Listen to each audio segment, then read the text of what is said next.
বাংলাদেশ ক্রিকেটের নাম এলেই সবার প্রথমে যার নাম আসবে তিনি হলেন সাকিব আল হাসান। আলোচনা হোক বা সমালোচনা, তার নাম থাকবে সবার আগে। শুধু বাংলাদেশ নয়, সমস্ত বিশ্বের মধ্যেই তিনি অন্যতম একজন খেলোয়াড়, এটা কেউ অস্বীকার করবে না। তিনি তার ক্যারিয়ারে প্রচুর সুনাম কামানোর পাশাপাশি বদনামও কামিয়েছেন বেশ। ক্রিকেট থেকে ধরে সব জায়গায় তার বেশ কীর্তিকলাপ আছে। গেল জাতীয় সংসদ নির্বাচনে আওয়ামী লীগের প্রার্থী হিসাবে নৌকা প্রতীক নিয়ে নির্বাচন করেন অলরাউন্ডার।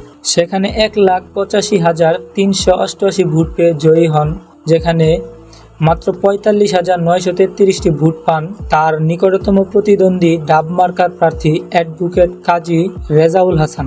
এতদিন তিনি ক্রিকেটে যা কিছুই করেছেন, ভক্তগুলো তাকে ঠিকই সমর্থন করে গেছেন।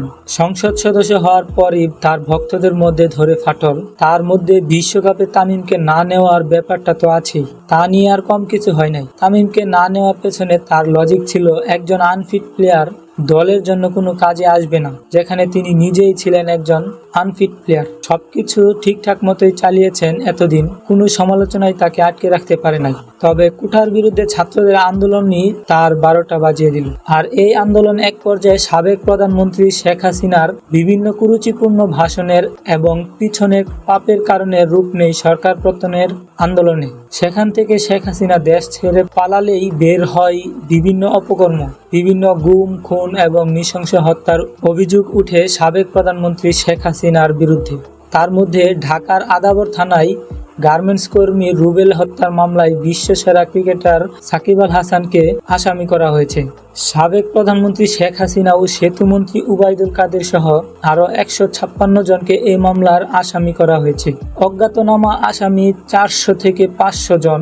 এজাহারে 28 নম্বর আসামি করেন ক্রিকেটার সাকিব আল হাসানকে। এই মামলায় সাকিবের নাম দেখে অনেকেই অবাক হয়েছেন। অনেকেই বলছেন, সাকিব আর যাই করুক না কেন, সে এই হত্যার সঙ্গে জড়িত নয়। এ বিষয়ে বর্তমান সরকারের আইন উপদেষ্টা আসিফ নজরুল এক সংবাদ সম্মেলনে বলেন, 2003 সালে সাফ জয়ী বাংলাদেশ দলের গোলরক্ষক ও জাতীয় দলের সাবেক অধিনায়ক আমিনুলের সঙ্গেও একই ঘটনা ঘটেছিল।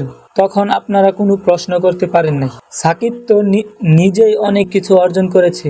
আমিনুল তো বাংলাদেশ রাষ্ট্রের জন্য পুরস্কার বয়ে এনেছিল না, জাতীয় দলের ক্যাপ্টেন ছিল।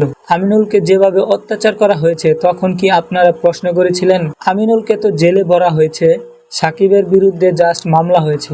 এ বিষয়ে তিনি বলেন, সঠিক তদন্তের মাধ্যমে যদি সে অপরাধী হয়ে থাকে, তাহলে তাকে গ্রেফতার করা হবে। কেউ যেন অতি উৎসাহিত হয়ে তাকে অ্যারেস্ট করতে না যায়। দেশের সকল খবরাখবর জানতে আমাদের চ্যানেলটি সাবস্ক্রাইব করে পাশেই থাকুন।